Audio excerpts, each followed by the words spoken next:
할렐루야, 2021년 12월 13일 월요일 아침 기도회를 시작하겠습니다. 오늘도 하나님의 말씀을 함께 묵상하고 또 기도하고 나의 삶으로 살아내는 우리 모든 성도님들 되시기를 간절히 바랍니다. 오늘 말씀은 사사기 21장 1절부터 12절까지의 말씀입니다. 이스라엘 사람들이 미스바에서 맹세하여 이르기를 우리 중에 누구든지 딸을 베냐민 사람에게 아내로 주지 아니하리라 하였더라. 백성이 베델에 이르러 거기서 저녁까지 하나님 앞에 앉아서 큰 소리로 울며 이르되 이스라엘의 하나님 여호와여 어찌하여 이스라엘에 이런 일이 생겨서 오늘 이스라엘 중에 한 지파가 없어지게 하시나이까 하더니 이튿날에 백성이 일찍이 일어나 거기에 한 제단을 쌓고 번제와 화목제를 드렸더라. 이스라엘 자손이 이르되 이스라엘 온 지파 중에 총회와 함께하여 여호와 앞에 올라오지 아니한 자가 누구냐 하니 이는 그들이 크게 맹세하기를 미스바에 와서 여호와 앞에 이르지 아니하는 자는 반드시 죽일 것이라 하였음이라. 이스라엘 자손이 그들의 형제 베냐민을 위하여 뉘우쳐 이르되 오늘 이스라엘 중에 한 지파가 끊어졌도다. 그 남은 자들에게 우리가 어떻게 하면 아내를 얻게 하리요? 우리가 전에 여호와로 맹세하여 우리의 딸을 그들의 아내로 주지 아니하리라 하였도다. 또 이르되 이스라엘 지파 중 미스바에 올라와서 여호와께 이르지 아니한 자가 누구냐 하고 본즉 야베스 길르앗에서는 한 사람도 진영에 이르러 총회에 참여하지 아니하였으니 백성을 계수할 때에 야베스 길르앗 주민이 하나도 거기에 없음을 보았음이라. 회중이 큰 용사 12,000명을 그리로 보내며 그들에게 명령하여 이르되 가서 야베스 길르앗 주민과 부녀와 어린아이를 칼날로 치라. 너희가 행할 일은 모든 남자 및 남자와 잔 여자를 진멸하여 바칠 것이니라 하였더라. 그들이 야베스 길르앗 주민 중에서 젊은 처녀 400명을 얻었으니 이는 아직 남자와 동침한 일이 없어 남자를 알지 못하는 자라. 그들을 실로 진영으로 데려오니 이곳은 가나안 땅이더라. 아멘. 어제 주일 말씀에서도 본 것처럼 이 사사기 시대에 이스라엘 역사상 너무나 처참하고 한심한 그런 내전이 있었습니다. 레위인과 그 죽은 첩으로부터 발생된 이 사건은 이스라엘 11지파와 베냐민 지파의 그 동족 상잔의 비극을 일으켰고 베냐민 지파는 결국에는 젊은 청년 600명만이 남게 되는 그야말로 멸족의 위기 앞에 서게 되는데요. 이 처음에는 베냐민 불량배 그 불량배들의 부도덕함을 징계한다는 명분으로 시작했다지만 갈수록 한낱 복수심과 자기 합리화 그리고 자기 의에 의한 보복으로 이어지게 됩니다. 오늘 본문 20장 1절에 보면은 이스라엘 백성들이 미스바에 모였을 때의 한 모습을 이제 다시 떠올리고 있습니다. 베냐민과의 전쟁을 앞두고 자신들의 딸들을 베냐민에 절대로 주지 않기로 결의하고 맹세하는 그런 장면을 다시 보여주는데요. 그리고 이 어리석고 헛된 맹세 때문에 결국 오늘 본문에서 또 다른 죄를 짓게 만드는 악순환이 벌어지게 됩니다. 이 맹세라는 게 사실 함부로 해서는 안 되죠. 그렇죠? 하나님의 뜻과 심정을 고려하지 않는 맹세가 결국에 어떤 비극으로 이어지게 되는가? 갑자기 사사 입다가 떠오르지 않습니까? 입다는 전쟁에서 승리하고 하나뿐인 딸을 헛된 맹세의 제물로 바치는 그런 일이 있었죠. 입다가 하나님에 대해서 얼마나 잘못된 인식을 갖고 있었는지를 보여주고 있습니다. 언제 하나님께서 그런 제물 바치라고 맹세해라고 그런 말씀이 없으셨잖아요. 이스라엘 백성들도 마찬가지입니다. 미스바에 모였을 때에 베냐민 지파와 혼인관계를 맺지 않겠다 이렇게 맹세를 한 겁니다. 하나님의 뜻과 심정을 전혀 고려하지 않은 그런 맹세죠. 이스라엘은 하나님께서 하라는 것은 지독하게 안 듣고 또 하라고 말씀하시지 않은 것을 고집스럽게 하려는 그런 모습들이 때때로 나타나고 있습니다. 자신들 멋대로죠. 사실 지금까지 지켜야 할 말씀은 제대로 지키지도 않았거든요. 그렇게 살지도 않았으면서 이러고 있습니다. 예를 들면 하나님께서 신명기 7장에서 이방인과의 결혼을 금지하십니다.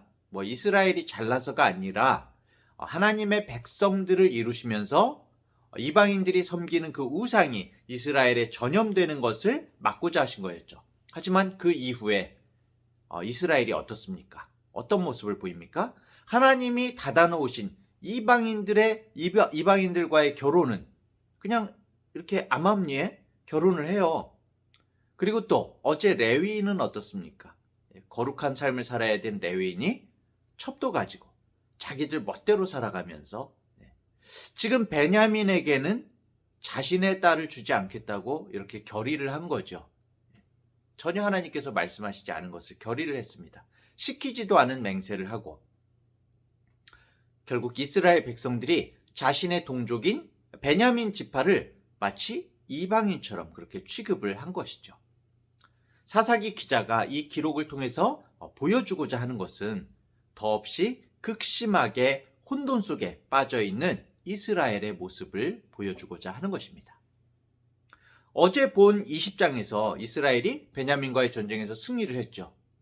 그런데 이 이스라엘의 승리가 정말 오히려 실패만도 못한 승리였고 이스라엘 지파 중에 하나를 잃어버릴 수 있는 그런 위기에 처하게 된 것이죠. 일단 이스라엘 백성들은 전쟁이 끝나고 나서 베델에 올라가서 거기에서 통곡을 하는 그런 모습이 나옵니다. 이 전쟁의 결과가 자기들이 보기에도 너무나 당황스럽고 또 이스라엘 내부적으로 보았을 때도 결코 좋은 모습이 아니었죠. 좋지 않은 그런 결과였기 때문입니다. 이런 결과 앞에서 이스라엘은 하나님 앞에 회개하고 통회하는 모습이 아니라 하나님께 대항하고 항의하는 그런 자세를 취하고 있습니다. 이 모든 불행의 결과가 하나님께 있다는 것이죠. 이 3절을 한번 보십시오. 어찌하여 이렇게 하시냐. 이렇게 원망하고 하나님께 어떻게 보면 대항을 하고 있죠. 이스라엘의 이 통곡과 눈물은 회개의 눈물이 아니었습니다. 이 모든 결과를 빚은 자신들의 부족함, 사사로운 복수심은 눈에 들어오지 않았던 것이죠. 오히려 자신들의 억울함, 자신들의 정당함만을 주장하는 그런 눈물이었던 겁니다. 이들이 하나님 앞에 나아가 부르짖습니다. 그리고 어찌됐건 이들은 통곡하고 원망하고 난 그 다음 날에 번제와 화목제를 드렸다라고 그렇게 나오고 있습니다. 그러고 나서 이 베냐민 지파를 회복시키기 위한 그런 방법을 강구하게 되죠. 그러자 이스라엘 자손 중 한 명이 이런 제안을 합니다. 5절 6절을 보면 이스라엘 자손이 이르되 이스라엘 온 지파 중에 총회와 함께하여 여호와 앞에 올라오지 아니한 자가 누구냐 하니 이는 그들이 크게 맹세하기를 미스바에 와서 여호와 앞에 이르지 아니하는 자는 반드시 죽일 것이라 하였음이라.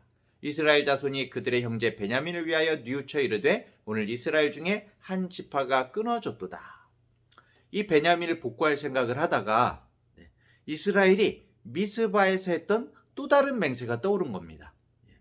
이스라엘이 한창 흥분했을 때에 아까 전에 베냐민과 절대 결혼을 안 시킨다 이렇게 맹세를 했다고 그랬죠. 그리고 한 가지 더 맹세를 했던 겁니다. 함께 베냐민을 치는데 참전하지 않는 사람들은 다 없애버린다. 이렇게 맹세를 했던 겁니다. 이것도 참 쓸데없는 맹세죠. 그런데 이게 앞뒤가 딱 맞는 거예요. 자신들이 생각하니까 요 맹세를 행해가지고 위에 돌을 갖다가 밑에 돌 빠진 거를 막으면 되겠구나. 참 지금 이 맹세를 이행하면은 베냐민 지파가 완전히 없어질 이 위기를 해결할 수 있을 것 같은데? 당시 베냐민 지파에 600여 명의 남자 생존자가 있었다고 했죠. 그 남자들을 통해서 베냐민 지파가 다시 회복되기 위해서는 아내들이 있어야 되는데 그런데 그 아내를 어디서 구하나? 베냐민 족속은 다 죽었고 이미 자기들은 베냐민에게 딸을 안 준다고 맹세를 했고 그런데 보니까 미스바 총회에 참여하지 않고 전쟁에 참전하지 않은 사람들을 찾아서 맹세대로 그들을 죽이고 결혼하지 않은 처녀들만 살려서 베냐민 지파의 남자들에게 주면 되겠구나 이렇게 생각한 거죠. 참 자신들 멋대로 막 생각을 하고 있죠. 아마 자신들이 지혜롭다고 생각했을 것입니다. 이스라엘의 입장에서 보면 아주 번뜩이는 아이디어였습니다.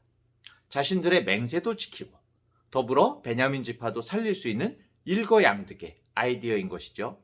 하지만 이들이 진정으로 베냐민 지파의 회복을 구하고 그 아픔을 공유할 그런 마음이 있었다면은 그들이 맹세를 했더라도, 하나님 앞에서 맹세를 했더라도, 자신들이 맹세를 어겨서 어떠한 대가가 있더라도 딸을 주지 않기로 했던 자신들의 맹세를 하나님 앞에서 뉘우치고 회개했어야 했던 것이죠. 그리고 그 다음을 생각했어야 하는 것입니다.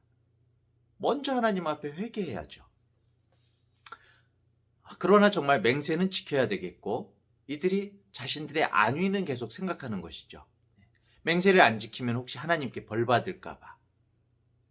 자신들의 맹세는 맹세대로 지키고, 손해보기는 싫고, 베냐민 지파를 살리는 방안을 강구한 것입니다. 하나님과 한 맹세라서가 아니라 자신들의 안위가 침범당하지 않는 범위 내에서 이 맹세를 지키려고 한 것이죠. 그래서 이스라엘은 또 다른 민족을 희생양으로 삼으려는 어리석은 시도를 하게 됩니다. 이른바 이제 표적 수사 비슷한 것을 하게 되는 거죠. 미스바로 모여서 전쟁에 참여하지 않은 사람들이 누가 있나 이렇게 보니까 야베스 길앗 사람들이 한 사람도 전쟁에 안 왔던 겁니다. 길앗 사람들은 요단강 동편에 있는 사람들이라고 보면 되겠죠. 어쨌든 이스라엘은 속으로 쾌재를 부르는 그런 순간이었습니다. 그리고 결국 베냐민 지파를 살린다는 명분으로 자신들이 베냐민 지파를 위기에 빠뜨렸던 똑같은 그런 폭력과 사륙을 다시 선택하게 되죠. 다시 총뿌리를, 이때는 총이 없었지만 총뿌리를 야베스 길앗, 또 다른 동족으로 겨누게 되는 것입니다. 잘 살펴보십시오. 이 모든 과정 속에 하나님이 배제되어 있습니다. 하나님께 맹세도 했고 하나님을 위해서 하나님의 일을 도모하는 것 같이 보이지만 하나님께서는 사실 아무런 말씀도 아무런 지시도 하지 않으셨거든요. 하나님께 묻는 것 자체를 하지 않았거든요. 묻지를 않았습니다. 결국 이스라엘은 길랏 야베스 주민들을 치기 위해서 12,000명의 군사들을 보내게 됩니다. 그런데 이것이 전쟁도 전쟁도 문제지만 결국 이 전쟁이 길랏 야베스 주민들을 치는 이 행위가 인간의 꼼수에 불과하다는 것이 이 11절에 나타나는데요. 11, 12절에 나타납니다. 회중이 큰 용사 12,000명을 그리로 보내며 그들에게 명령하여 이르되 가서 야베스 길랏 주민과 부녀와 어린아이를 칼날로 치라. 너희가 행할 일은 모든 남자 및 남자와 자녀자를 진멸하여 바칠 것이니라 하였더라. 거룩한 성전이라는 거죠, 이것이. 하나님께 맹세한 거니까 진멸하라는 거죠. 그런데 그렇다면은, 그렇게 생각한다면 다 죽여야죠. 그렇죠? 그런데 진멸하는 대상에서 결혼하지 않은 처녀들은 자기들 멋대로 제외시킵니다. 진멸하겠다는 맹세를 부분적으로는 지키고 자신들이 필요한 부분은 멋대로 안 지키고 합리화해버리는 것이죠. 결국에 이들의 행동은 도덕적으로도 잘못이고 율법적으로도 정당화될 수가 없는 것입니다. 멋대로입니다. 이럼에도 이스라엘은 자기 자신들만 정당하다고 말하고 있습니다.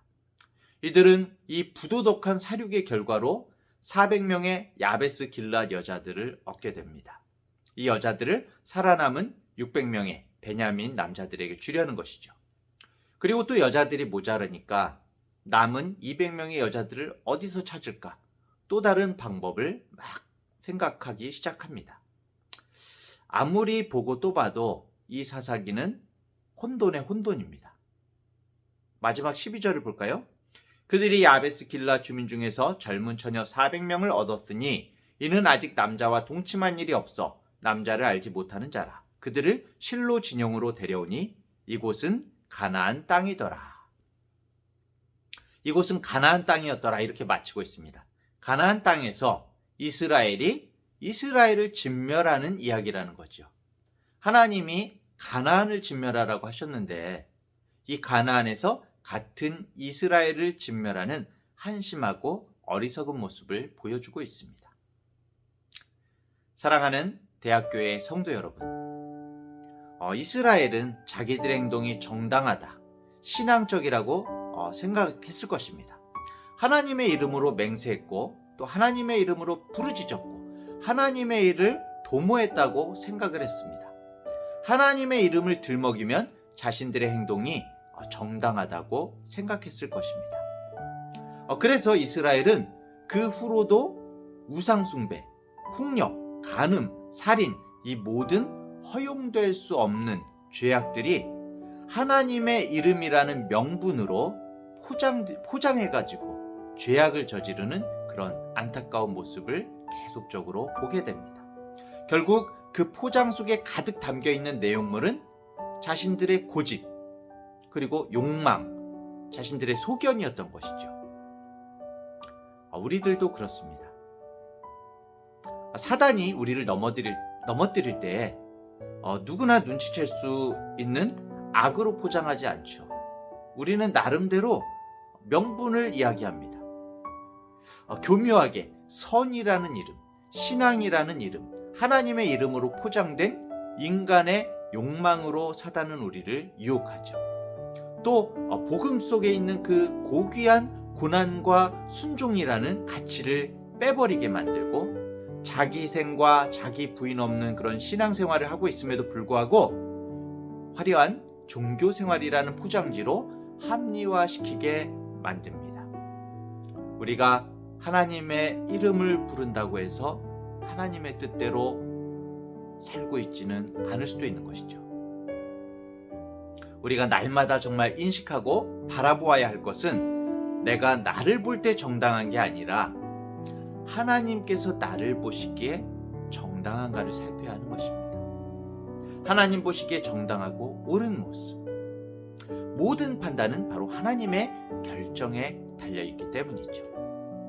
오늘도 나의 포장된 욕망과 소견에 묻는 것이 아니라 하나님께 묻고 하나님께 기도하며 주님과 동행하는 우리 성도님들 되시기를 간절히 축원합니다.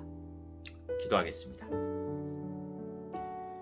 은혜가 풍성하신 주님, 하나님을 믿는다 하면서 하나님의 일을 한다 하면서 이것이 정의롭고 바른 일이라고 하면서 나의 욕망과 소견에 하나님이라는 포장지를 씌우고 내 멋대로 하나님을 이용하는 삶을 살지는 않았는지요.